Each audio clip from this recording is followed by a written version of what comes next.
All right, let's get going on bar chords. I'm gonna try and keep this short and sweet. What I want to show you is a little bit of theory, nothing crazy. Just if you already know, hopefully you already know it. If not, it'll just be something simple so you can identify these chords, the names of the chords. And I'm going to show you 4 chord shapes, 2 major shapes and 2 minor shapes. And basically we're going to only work with the 2 strings, the low E string and the A string. So we're going to have two for each, a major and a minor for each of the strings. So first things first, that a little bit of theory I want to go over are the notes on the string. Basically, all the notes up one string up the E, and then all the notes up the A string. Once you know those, you'll be able to grab whatever bar chords you need. Know which chords they are, whether whatever name it is, A, B, C, D, E, F, G.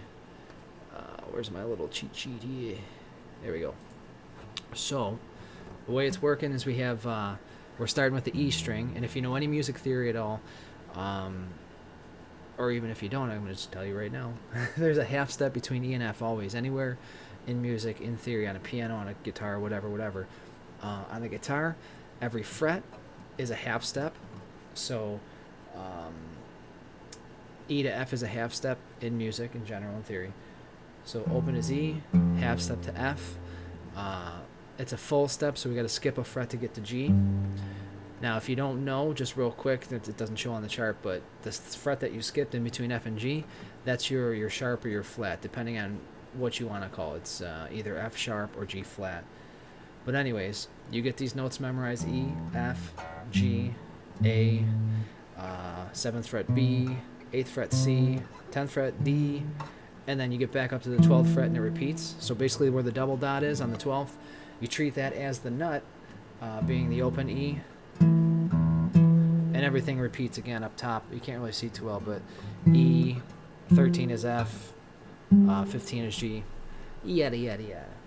So those are the names of each note up the E string. Now the reason we do this is the first chord shape I'm going to show you is the major shape. And this major shape is specifically for the E string. Like I say, you can move it up and down that string, but you can't start moving it around up and down strings. So let's keep it simple here. What do we got? G major. There we go. So with pretty much any bar chord, let me move it to the other side real quick, just so you can see something. Oh, come on, computer. Come on, computer. There you are. So if we put it over here. This is a really low budget video, I apologize. Which way are we pointing? This way. So this note right here, and we'll say this for any bar chord that we're going to do. This note where your pointer finger is, the lowest sounding note, if you want to call it that. Basically, wherever your pointer finger is on your bar chord is the name of the chord. I can't talk. That's going to distinguish the name of the chord. So in this case, if that's where are you? The nut of the guitar. So that's open. That's 1st fret, which would be F, F sharp, 3rd fret. I can't do this. I'm not a good weatherman. I can't work with the green screen. 3rd fret is G. Now the shape, like I say, the shape of the chord is what constitutes whether it's major or minor. This one being the major, either it'll be written as, like on this chord diagram, it's just the letter G, but sometimes it'll be written as G major, whatnot, what have you. You're going to bar, let's get this back on the other side so you can see my hand. You're going to bar all the strings in the 3rd fret. And then you want to add in your fingers, one at a time. We'll do the ring finger, or your 3rd finger, we'll call it the ring finger, on the 5th fret of the next string, or the A string. Pinky finger goes on the 5th fret of the D string, E, A, D, do the names of the strings. And then the G string, you're going to put your middle finger on the 4th fret. So that's going to be your G major. With any of these bar chords, it's going to be real tough in the beginning, obviously. And the reason I picked kind of lower chords, I didn't want to start all the way down at the bottom of the neck. But I did want to start kind of low so that you give yourself a workout. You want to get that hand strength built up. It's very important. So try not to get discouraged at first. The main thing is, before you even think about starting to work these into songs and stuff, just get every single note to ring out, because you'll notice in the beginning the bar itself is going to be difficult, just getting used to like getting your hand in that position before you even have to move it around. Just getting in that position is going to be tough. And like I say, don't be discouraged if you get a couple of clunkers at the top, a couple of dead strings. Just get that muscle that bar down until you can consistently get all of them to ring out. So now going back, that's the shape of the G major. Now when I say that shape, what I mean is you can take your fingers, leave them in that position, and move them anywhere up and down the neck, staying on the E string though, staying in, don't move them up and down this way. Just move them, when I say up and down, I mean fret-wise. But you keep that same shape on the first fret. First fret note on the E string is an F, so that would be an F major. You go back up to 3 is G major, 5th fret's A major, so on, so forth. You got it. I know you got it. You got it. You're good. Okay, moving on. Let's go back to that G major. Oh, and also, just so you know, it's going to be the same thing. It's not the same thing, but it's going to sound like an open G chord. So to compare it to something you probably already know that open G, like an open C, open G. Oh. This is going to be the same notes. You're playing the same notes. It's just they call it a different voicing. When you do different chords in different spots, you're playing technically the same notes, but the pitch changes or the octave changes. So it's a different voicing, they say. So these two sound very similar because you're using a couple of the same notes. But the open strings, this open one's a little bit lower. It's got, lower sounding notes, lower pitches. This one's a little bit higher. So yeah, sorry, that's just to show you what you're comparing these two. So now we're going to take that G major shape. Now to make this minor, let's go right into the E string bar chord minor chords. Okay, oh, that's not the right one. Come on now. What kind of a lesson is this? What are you trying to teach? Oh my. Good thing this is free. There we go. G minor. If you start with the major shape and just basically lift up your, not basically, like literally just lift up your middle finger, that makes your minor shape. You can hear the difference, so this will be major again. Back to minor. It's got a darker sound. If you got, eventually you'll hear that. I'm sure you'll notice that. That minor sounds a little bit darker. Major sounds a little bit brighter, a little happier. It's music. You got it. So again, with that same theory, you can keep that minor shape. This is G minor because we're on the 3rd fret. Make sure you get all those notes to ring out. Just practice that until your fingers bleed and your hand cramps up and you hate it. Do it every day. It's probably going to take some time to get them all to ring out and move it around. But it's just like any other muscle. You exercise it every day a little bit. Before you know it, you'll just be able to throw it on there and hit it every time. But you can move it down. You want F minor. You move it up. You want A minor. So, like I said, when I say you plug and play these chords in, if you're trying to figure out where a certain chord is, say you get the music and it's got all the names written down, and you're like, okay, I need to find myself an A minor bar chord. You can play it on the E string, right there on the 5th fret, because that shape is minor. The 5th fret is the A note. Your pointer finger is always the root note of the chord. Root note meaning the name of the chord. So yeah, so if you had to go, I'm trying to think of a song like A minor to G major to I probably should have planned ahead, but anyways, that's what I mean by plug and play. You're going to be able to take the names of the chords that you need and know where they are on the neck, either on the A or the E string, by these chord shapes. Now we got major and minor on the E. Let's switch gears and we'll go to the A string now. I feel bad because I feel like I'm going kind of quick. Maybe I'm not going that quick and it just seems like it because I'm rambling, but I want to make sure that I get all this information in as quickly as possible without being confusing. So what do we got now? Notes on the A string. Let's get rid of that. There we go.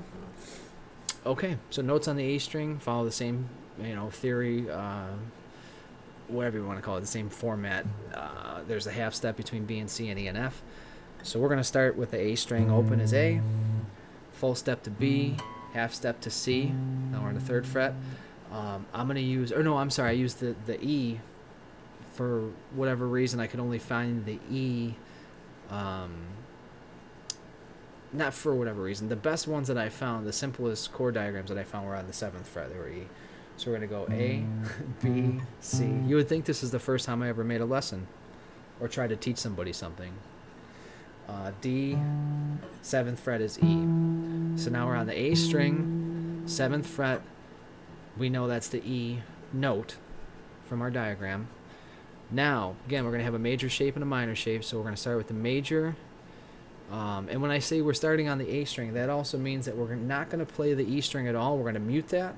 Easiest way to mute the E string, if you can kind of see by here, or if you can kind of see it on the camera, instead of just holding the string like this, I push my finger up so it touches the little fleshy part of the tip of my finger, my titty meat, the titty meat of my finger, kind of pushes up against the string so it mutes it, so I can actually strum and not have to worry about that E string ringing out. So with any of the bar chords on the A string, that's just a good thing to remember. Put your finger down and just lightly touch up against that E string to mute it. Let's see here. So we're going to start with the E major. E major. There you are. So now, if you look at the chord diagrams, just to explain it, it's got the X over the E string, meaning it's muted. 7 is the fret number, so we're already on 7. Now what we're going to do is bar everything. A, D, G, B, E, those strings. And now this one I kind of fudged with the chart in Photoshop, because like it's written kind of weird. You don't normally see them like this. Normally there's like a little line over the top of the bar and whatever. But anyways, the main thing is I wanted to show that you use one finger to get those next 3 notes. So the first note we got with our pointer finger, because we're barring that. The next 3 you want to try and get with your ring finger. So the 7th fret, 9th fret, 9th fret, 9th fret. Now this 7th fret down here, this last note is going to be damn near impossible to get in the beginning. Definitely shoot for it. Strive to get it every time, but don't be frustrated if you can't get that one, because it's a real pain in the dick.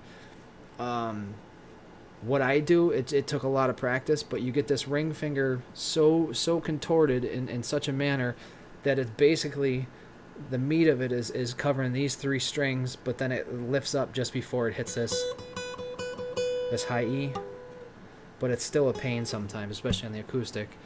So if you can just get the first 4, starting here with your pointer finger, if you can just get the 7th fret, 7, 9, 9, 9, that's enough to get the major sound. It's kind of a cheating method, but that's your major bar chord on the A string. Fully acceptable in the beginning until you can get that.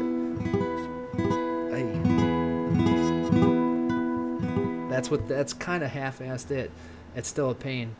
But that's your major form. And now again, you can move it up and down the neck. We got the notes right down there.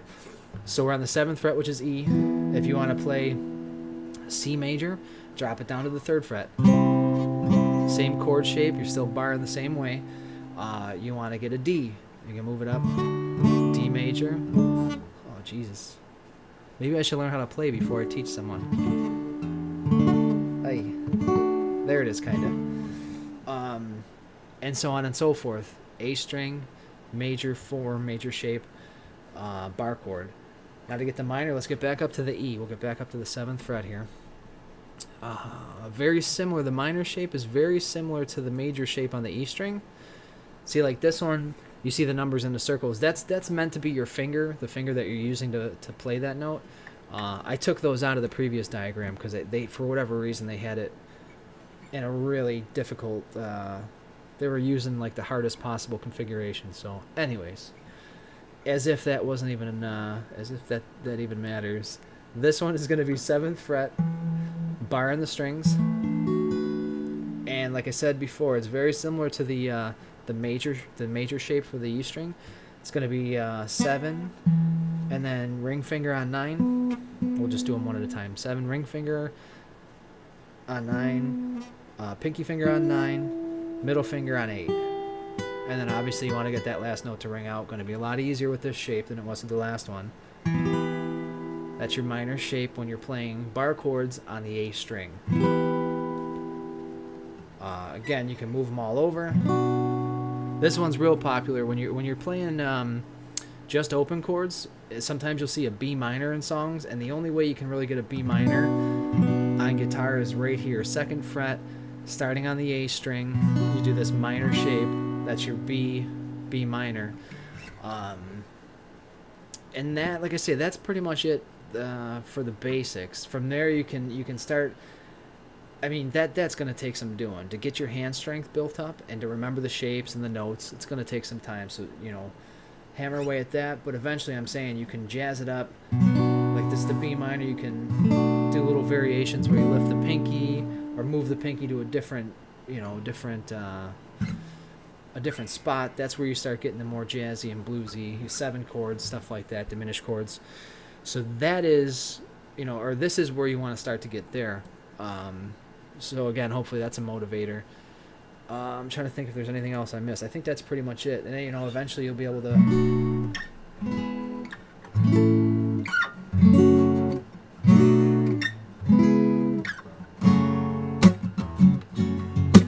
You're gonna hear electric music, silent walls of sound. You'll be able to do neat shit like that. So stick with it. If you got any questions, just comment, get a hold of me, whatever. And I think that's my first ever lesson video. Sorry, hope it helped. I don't know.